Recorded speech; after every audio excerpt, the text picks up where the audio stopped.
नमस्कार दोस्तों, स्वागत करता हूं अभिनेता ऑफिशियल न्यू में। हमारे चैनल पर पहली बार आए हो तो हमारे चैनल को सब्सक्राइब करें और वीडियो के लाइक करें।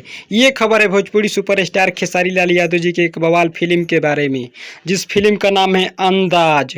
जी हाँ दोस्तों, जिस फिल्म का नाम है अंदाज। इस फिल्म के निर्माता हैं लोकेश मिश्रा और इस फिल्म का निर्देशक है सुजीत कुमार सिंह जी, जो कि पावर स्टार पवन सिंह जी के साथ बहुत ही सारे फिल्म कर चुके हैं, जैसे सत्या, करेक्ट फाइटर और बहुत ही सारा फिल्म। ये पहली बार खेसारी लाल यादव जी के साथ एक फिल्म करने जा रहे हैं, जिस फिल्म का नाम है अंदाज, जो कि आज से इस फिल्म का शूटिंग शुरू हो चुका है उत्तर प्रदेश बनारस में। जी हाँ दोस्तों, उत्तर प्रदेश बनारस में।